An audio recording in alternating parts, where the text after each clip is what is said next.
Hi, I'm Tony. I'm Patrick. Welcome to Cave to the Cross Apologetics. We are working our way through Scott Christensen's book, What About Evil?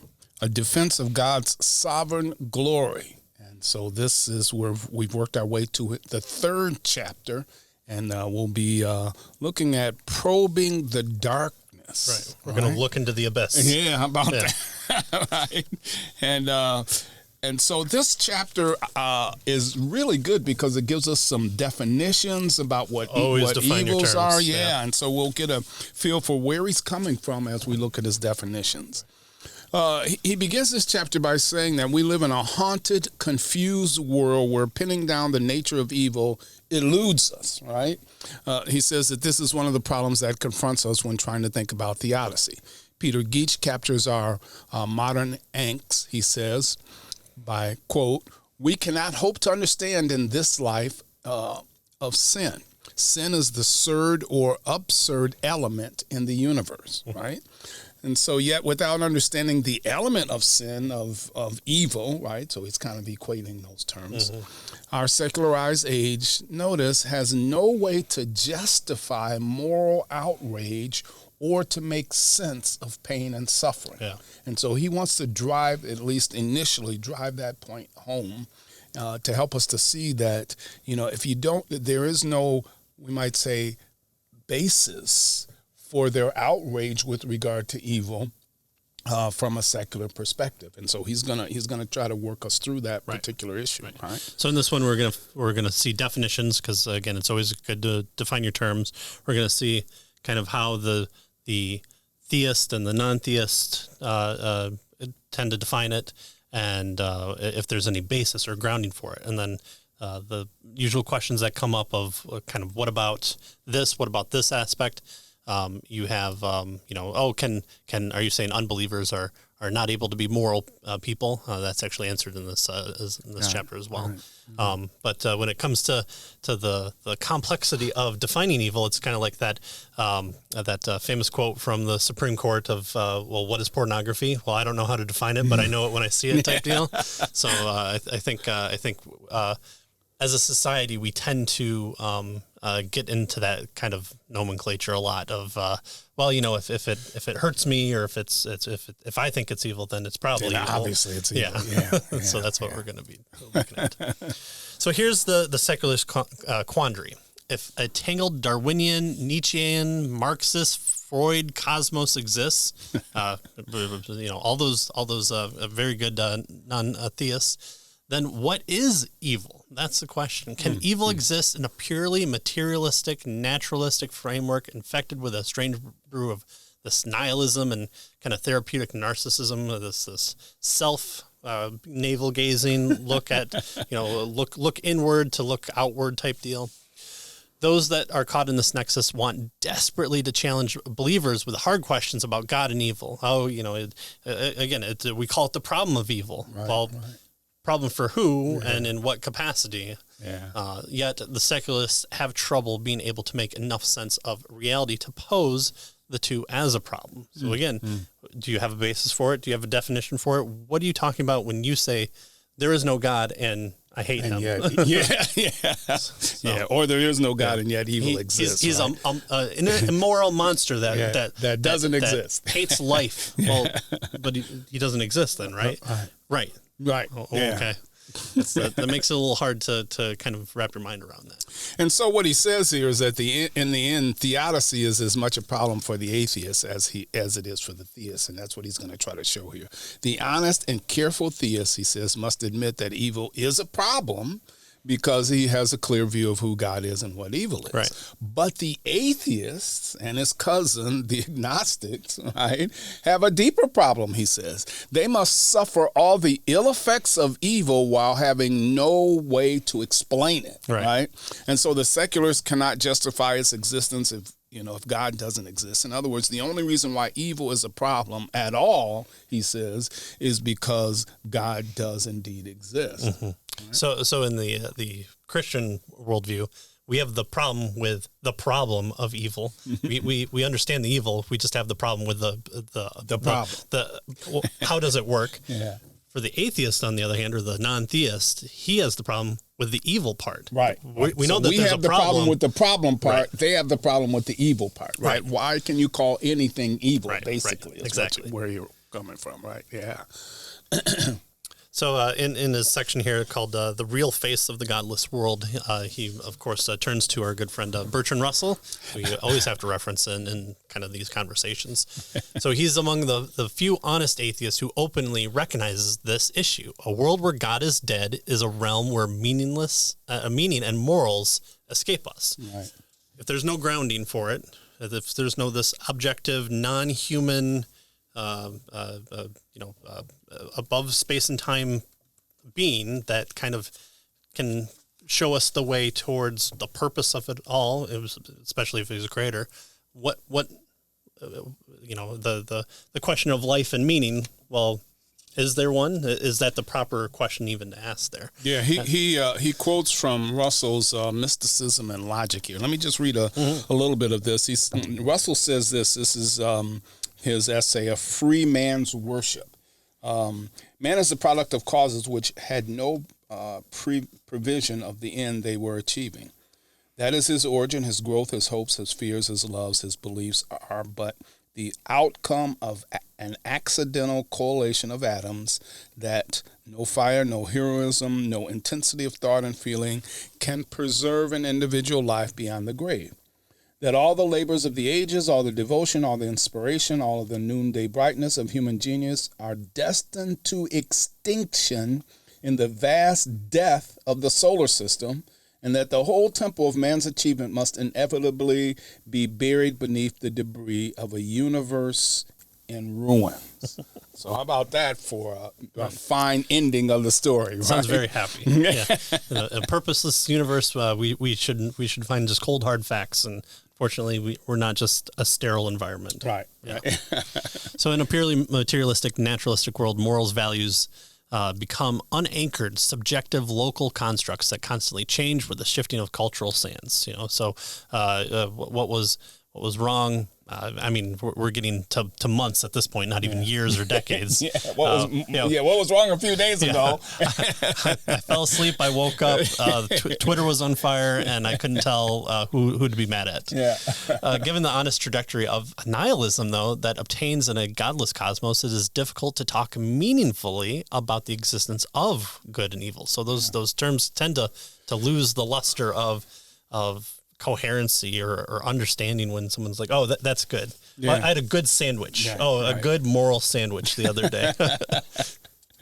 So his next section, he wants to pursue this particular issue a little more. It's entitled Secular Confusion About Evil. Yeah. And he says that we chafe against Carl Henry's assessment. The creator has not arranged the universe for maximal, notice, creaturely happiness. Right. Least of all if happiness means unruffled ease and self-satisfied contentment.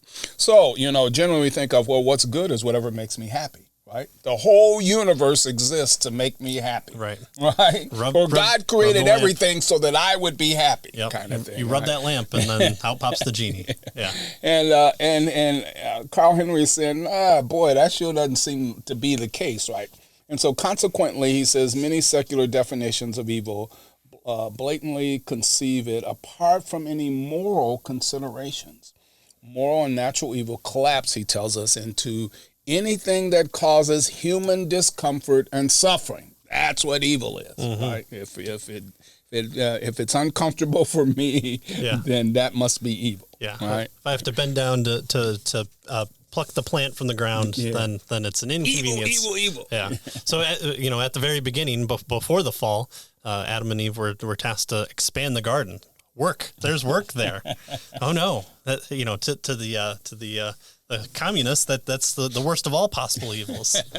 So it seems like we're missing the mark on certain things, and I was thinking of so anything that doesn't cause us discomfort or suffering. So things like racism, is that evil to be racist towards someone? It doesn't cause suffering. Me suffering, right? Suffering. Yeah, if I'm racist towards someone, am I suffering? Right. Well, a case I think could be made that no, not really, right?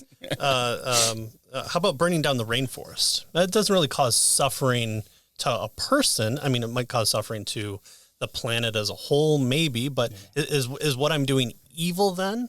Yeah. Or how about if I like pain, and then is it no longer evil? So for someone it is evil, right. But for me, who maybe I'm a masochist.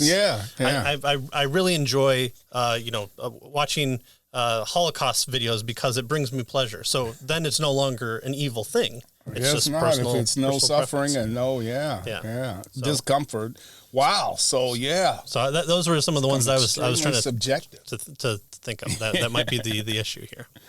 So the primary concept of evil, that is moral evil, is not seen as violating a universally consistent and objective set of ethical standards to which all humans have obligations, which is what kind of the Christian would kind of want to point to. Mm-hmm. But it is that which is deliberately strips away our personal subjective feelings of happiness. Mm-hmm. I'm happy, I'm not happy, boom, evil. Right. I got to go to work tomorrow. Evil. Oh, I've got to wake up from a nap. Oh, evil. Yeah. Oh, I want to play video games, but unfortunately, I have to read this book. Oh, it's evil reading What About Evil. Oh, man. Ironic. So evil is what makes us feel bad at violating our preferential whims. But again, when you talk about higher order preferences, I mean, I'd rather have 12 Mountain Dews than 5 Mountain Dews. So if I only have 5, is that evil? Because I could maximize my happiness with 12, but not 5. So So you have to do an evil calculation, right? like consequentialism. Yeah, right. Utilitarianism only is non-utilitarianism, right. I guess, within evil myself. Utilitarian. Yeah. So he says that the modern and postmodern outlook also tends to look at evil in an atomistic manner. Mm-hmm. Occasional and isolated disturbances of individuals that can be remedied through education, social and political reform, psychological therapy, or psychotropic medication. Yeah, drugs. Right? Drugs. Yeah. Just take all the drugs. Exactly. We're no longer willful sinners, he tells us. We have victims instead of criminals, right? We have psychopaths and sociopath sicknesses needing therapy and medical treatment. We don't blame people for being sick, though. We pity them. Right. And so, what used to be called, he tells us, acts of wickedness have no more moral lessons for us. The guilt or remorse points to no real wrong. Right. I mean, a person who's sick, you wouldn't say is wrong, right? You wouldn't say they're evil if they're sick, right? And so, if that's the case, then what is evil? Mm-hmm. Right? We've kind of taking it away. Right. Yeah. Well, he just, we need social reform. We need better education. And then, wow. We just educate the masses and no poor, nothing else. Just education is the answer for all. Yeah. So once you eliminate creatures who are made in the image of a holy and righteous God who stagger willfully and terribly under the weight of original sin, evil must be consigned to such mysterious outside forces, to this kind of a psychological disorder or the realm of the incomprehensible. Like, it's I don't know what evil is, but if we take enough of the social ills away, then kind of what's left, we'll deal with it then. But right now, it's we need more medication, more more services, more government intrusion or help or however you want to term it. Or lack thereof. Yeah, or lack thereof. That'd be nice. But from a biblical perspective, these various strains of moral confusion are nothing more than the inevitable, sinful human tendencies to suppress the reality of God that deludes the creature into thinking that he will be freed from moral constraints to experience human flourishing.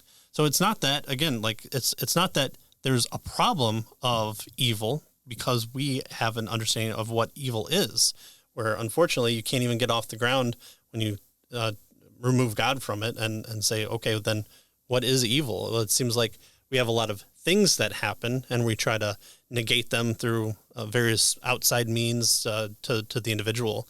But it doesn't seem like there's a strict definition that we can work with and say, this is what you mean by a moral failing, a moral evil. Yeah. But with Christianity, we have something invested already in our worldview to not only point to and say that's evil, but to compare it against an objectively good thing. Right. And to solve the issue. Right. Yeah. And there's a solution there. Instead, the stubborn suppression only increases one's capacity for descending this deeper into darkness and self-deception. I'm sure we'll cover Romans 1 as in fact, the first 3 chapters of Romans is covered in this chapter as well. So we'll get to that. So he says, while our post-Christian era may have trouble defining evil, we never lose our intuitive ability to recognize it all around us. Yeah. Right? It's kind of like your pornography illustration. Yeah, right? I thought this was just a really good point, is that, you can have all kind of the highfalutin, Dawkins talks, but then, somebody runs somebody over, sees that they're injured and drives away. You have that happen outside a Dawkins convention. No one's like, well, let's look at the social factors involved here. No, it's like, hey, that person's leaving. That's wrong. Right. That seems to be a innate sense of, hey, there's something amiss here, something off kilter. We can definitely recognize, right? And so he says, the time is ripe for discovering a satisfying theodicy. The vast constellation of all the cultural currents over the last 3 centuries, he tells us, has led us to a moment rich with opportunity, right? But entering, obviously, this theocado, I think he says, maze cannot happen unless we define evil on God's terms and not godless terms. In other words, he's suggesting we won't be able to solve the problem unless we see it as it is, and in order to see it as it is, we have to see it in terms of how God sees it, right? Yeah. So what is this biblical concept of evil? Well, first we need to settle in on some definitions. And so there are 2 kind of strains here of what evil are. And so we can talk about either as moral evil or natural evil. Right. So when discussing the problem of evil, philosophers and theologians make a distinction between these 2. So moral evil is that which proceeds from the personal beings as sentient creatures with moral agency. The ability and desire to make moral decisions is what we're looking at when we talk about moral evil. So kind of person-directed or person-oriented. Mm-hmm. Such evil is perpetrated by intentional actions or by neglect of acting in a way that people ought to act. And it's, I don't know if it's ironic or God's timing or providence, but in our family devotion, we're covering right now what is original sin. And so when we talked about when he talks about the Westminster Shorter Catechism, I was like, hey, that's the song I'm singing, and just the other day. So yes, it's not just internal intentional actions, but it's also withholding actions that we're supposed to do. Mm-hmm. And this cuts down on the I can't throw a child into that can't swim into a lake. But what do I do about a child who is unable to swim in a calm lake that I can easily rescue? Well, do I have any moral failings against me if I don't help? And so you have people on either side of the divide saying, oh, well, it's not a moral evil. But here, biblically, we do have a moral obligation of some capacity. Yeah. So one can intentionally toss an infant into a swimming pool to watch her drown. Without a shadow of a doubt, that is evil. But one could watch an infant accidentally fall into a swimming pool and then neglect to save her, having the ability to do so. That too is evil. Right, so that's from the Christian perspective. Exactly. So notice this moral evil has to do with persons. Moral evil is what persons commit, right? Kind of thing, right? Yeah. Natural evil then is some adverse condition in which the world that's in the world rather that does not necessarily proceed from specific moral choices of human beings, right? But it still causes pain and suffering nevertheless. The link between then moral and natural evil is that both cause various kinds of pain and suffering for us. Natural evil, he says, can fall into different categories, and he lists 4 or 5 of them here, right? For example, natural disasters such as earthquakes and tornadoes and all that kind of stuff, that's natural evil. Accidents, such as a blown tire while driving, your car. on the highway, right? Illnesses and diseases, he says, can be categorized as natural evil. Physical and mental handicaps. And then he says even physical toil due to the physiological weaknesses of the human body, combined with the hard, sometimes harsh conditions of the natural environment that we live in, we can categorize that as natural evil. Living in Michigan, if it's sometimes too cold and the heat's not on too much, oh yeah, this is definitely evil. Yeah. He also talks about the possibility of including something like animal pain in there as well. Mm-hmm. And so, there are these different categories. So these two strains are kind of like an internal influence, so one that's person directed, and then the natural evil is kind of this outside the world perspective. So not content with just being in a person or person. So one is something you do, the other is something that's done to you by the world kind of thing. Yeah. So from a biblical perspective, this natural evil is ultimately a consequence of moral evil, right? So the fall. In other words, we live in a world cursed by the disobedience of Adam and Eve, and all manner of natural evils are simply a reflection of the cursed creation. So this is kind of an interesting perspective, right? So notice what he's suggesting here is things are not the way they're supposed to be, right? And there's a reason for it. The world we live in is cursed, right? It's cursed as a result of our sin, right? And so one of the importance of having this definition, as we'll later get to, is this definition, especially this here, will come about once we talk about things like responsibility between humankind and God. So again, when we're reading this, we're building upon foundations, and that's why having a good, solid definition of these things is important. So generally speaking, natural evil and good befalls the moral and the immoral alike. It afflicts the believer as much as the unbeliever. Why? Because we're all made in the image of God. There's no one that's outside of that image creation, and there are certain characteristics of God's character that we reflect, even if we don't come to acknowledge him as being existing or our Father or our Savior. We still kind of have that ability. So this does not mean that indifferent faith replaces divine providence. It simply means that God is not automatically predisposed to suspend creation's curse for some, but not for others. So once I become a believer, my life is easy sailing. I said the prayer. Jesus came into my heart. I'm living for him. I'm not going to get hit by the bus. I can just walk out into it. Right. Boom. Yeah. Yeah, that is not the way, right? We don't automatically are exempt from the consequences of a cursed world just because we're believers, right? We have to live in this world in terms of how it is. And so he says this perspective also disabuses us of an unfortunate distortion, he said, that the Enlightenment reacted to. It was a misplaced theodicy that suggested every instance of natural evil was divine retribution, right? For some specific, infraction that somebody did, right? Some infraction of God's moral law. And he says this is like what Job's friends did, that's right? You've had to do something evil, otherwise, you wouldn't be going through this, right? Yeah, it's the reverse portion of the health, wealth, prosperity gospel. It's just the you're poor, you're hurting, you stubbed your toe because of the sin of you or your parents. That's somebody right. like or that. Maybe your lack of faith. He says pain and suffering are not always or even usually the immediate consequence of a particular sin. Right. That is a hideous piece of heresy capable of inflicting untold mental anguish. Right. Especially if you're covered in boils, scraping them with potsherd and the dust, you've lost your children, your wife has abandoned you to these three friends, and they're like, well, Job, it's probably something you did. That's right. No, we're pretty sure it was something you did. Very helpful, guys. Thank you. Friends like these, who needs the devil? That's right. So here's a few qualifications that we have to put on this. Natural evil is evil only in as much as it causes unseemingly justified pain and suffering to humans. So things like a hurricane going out and then it redirects course and doesn't touch landfall.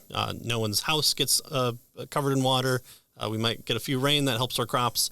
Not evil. Right. So that's interesting, I thought. You must be wrong.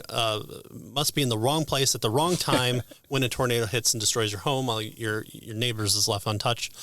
Also, there is nothing intrinsically evil, moral or otherwise, about some things designated as natural evil. A hurricane that never reaches land, as I was saying, destroying people and property is not regarded as evil. In fact, it could be a net benefit, is what he covers here. Yeah. It is sufficient to know that in the aftermath of the fall, any adverse conditions in the natural world that cause undue pain and suffering to God's creatures can be construed as instances of natural evil. Right. Yeah.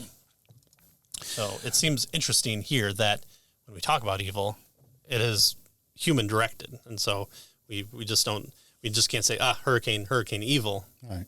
It has to do something to us. Right. It has to affect us negatively in some way.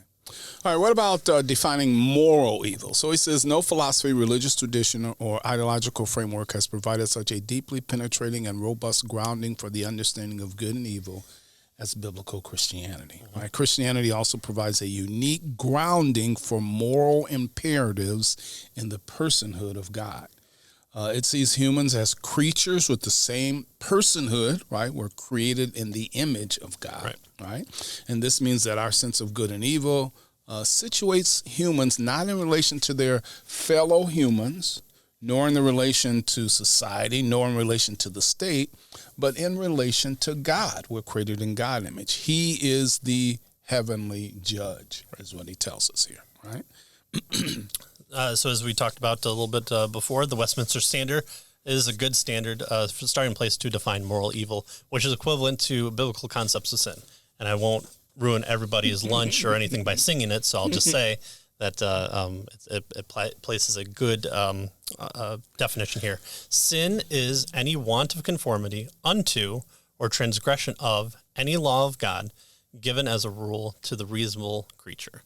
So we fail to live up to doing something, or so actively go against, or we have a rule that we don't do something. So we do what we're not supposed to do, and we don't do what we're supposed to do. Both those streams are sin, which is a rule that we break that's given to us by God. Right. So what if I'm just thinking something? Well, it depends. I mean, so if it goes against whatever God wants, right? Yeah, my thought goes against whatever God wants. I'm not hurting anybody. Is that sin? It seems like it, because that's what Jesus calls it. So if I hate my brother, I've committed murder against them in my heart. Yeah, right. Yeah. If I look at a woman with lust, I've committed adultery. So in my heart, right? Yes. So yes, thoughts can be evil, right? So it's one of the reasons why we're told to take every thought captive. Mm-hmm. Don't just let it go out there. Be self-contained. Be balanced with the understanding of what God's desires is for you, because it's one of those from out of the heart the mouth speaks.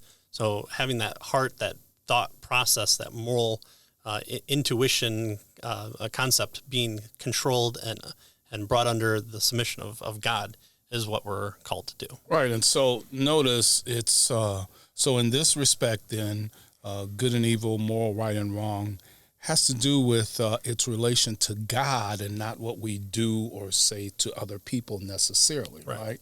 It's wrong because it doesn't, as we saw, conform to God's law, right? Not necessarily because it harms somebody. It is wrong because it harms somebody. Mm-hmm. It is evil. But the real sin, the real evil is because it's non-conformity to what God wants, right? So things like racism objectively can be a sin because I'm not viewing another person as being made in the image of God, who also requires the same type of salvation that I received, or that is offered to everybody, to the Jew first, and then to the Greek, and to the entire world. And so by having those incorrect thoughts, I am committing evil. I can say racism is evil. I don't know how you can say it in the other one, other than just it feels icky, or it feels bad to me, or something like that. Yeah. So note that the sin is tied, again, to a sense of obligation. There is an oughtness connected to the moral reasoning. It's something that I ought to do. It's something I should do. There's a kind of a command built in there to things requiring of us and things forbidden. You ought not to do this is included in there as well. This assumes a prior innate knowledge of good and evil. So where do we get that from? Yeah. Well, he quotes Jeffrey Russell here. He says, who by no means, by the way, speaking from a Christian presuppositions. Jeffrey Russell notes, when we observe an act of cruelty, we do not engage in a complicated process of subjecting data, to value analysis or the criteria of an abstract ethical system kind of thing, right? No, we react with certain intuitive knowledge that the act is evil, right? We don't have to go through this calculation process because somehow, there's this, objective, analytical thing that we have to go through. Right. So there can be a person on an island that is not attached to the Western world that I've seen the person taking puppies in bags and pummeling them to death. I can call that evil without it. Okay, well, here, what are the laws of that island state, and does that person have the same type of knowledge of what suffering is? I'm not plugging this in and coming out with an equal sign. I'm looking at it, and there is a sense that sometimes the sense of internal revulsion is that kind of.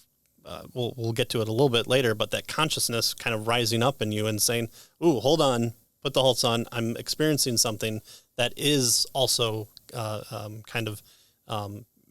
Being the application of being made in the image of God. Right. In fact, that's exactly what he says. He says the biblical name for this internal anchor is conscience. Hey, there we go.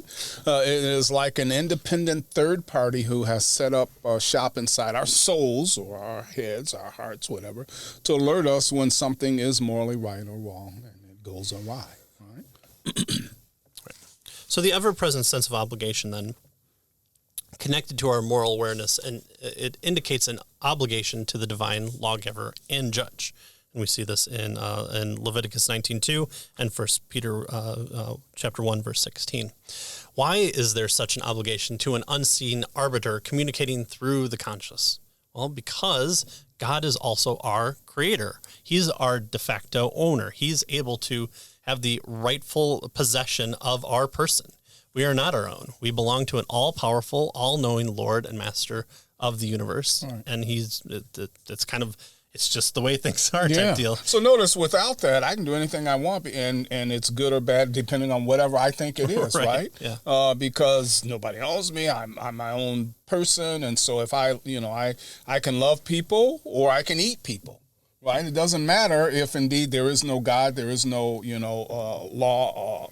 Universal law. Now there might be social, state laws that are against it, but that's just what people think, right? Right. Well, I have my own thoughts. That's might makes right. That's can they hold me? Yeah. Yeah. So what makes it wrong, he's suggesting here, is that it's committed against the creator who is, for all practical purposes, the one who made us and owns us, right. And so we have an obligation to him. Like any good libertarian, it comes down to property rights, and God holds all the property. So that's right.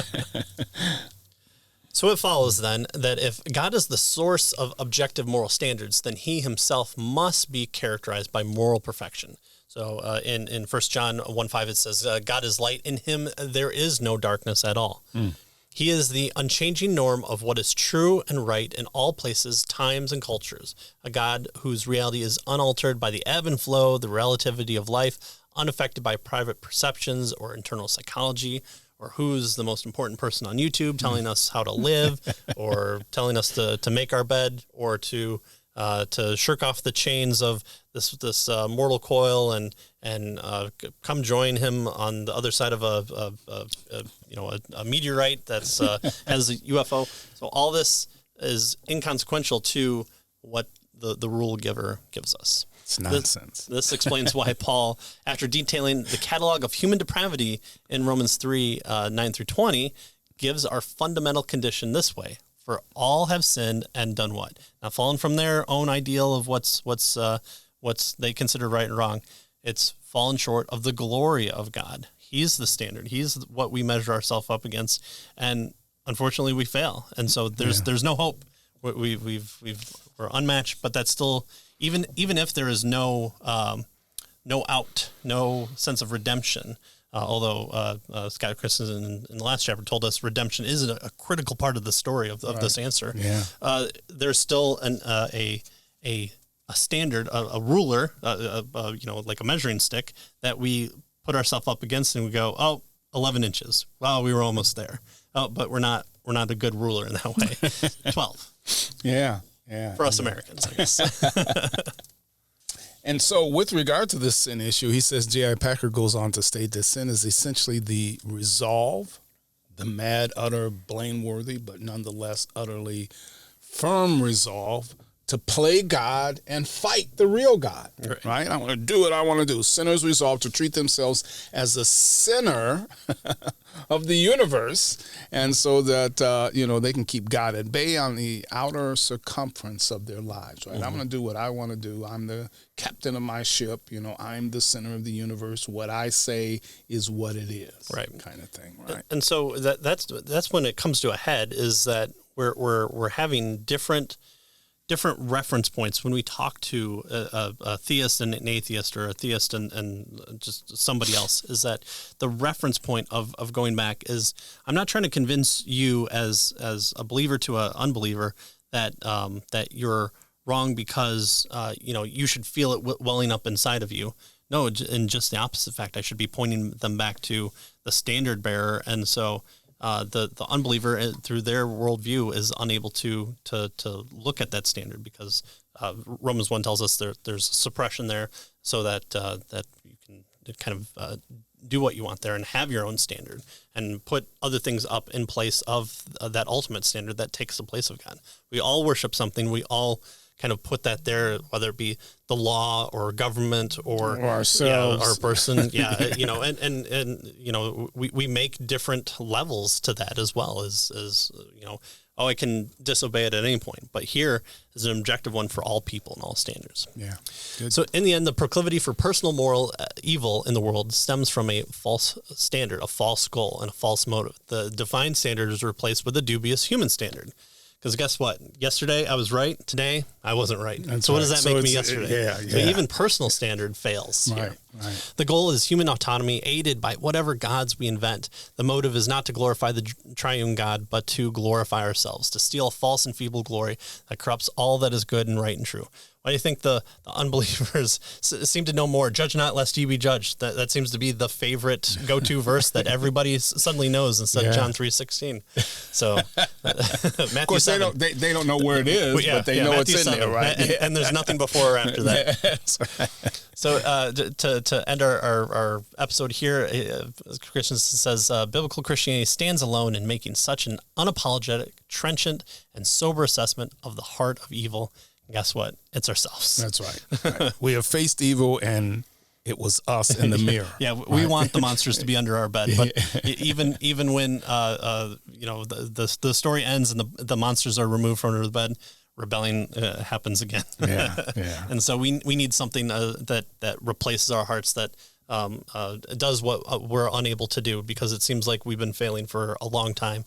And so we've not only have the diagnosis and the ability to back up the diagnosis with that standard, and to have those terms that we've come to know, instead of co-opting them and coming up with new ones, we can make sense of words like good, moral, imperatives, things not to do, and so we have the answer and also the remedy for it too. Yeah, good. All right, so we went a good length here, so we're going to cut it right in half here, and we'll pick back up with the second half of Probing the Darkness. That's chapter 3 here, and so we thank you for joining us. As always, the back of the end of the chapter has things like big terms, questions, further readings, study questions, and stuff. So if you want to wait to do that, or to do it now and then have a better sense of what we're talking about through the rest of them, then you'll be all set for next time. So thanks for joining us. Yep, we'll see you next time.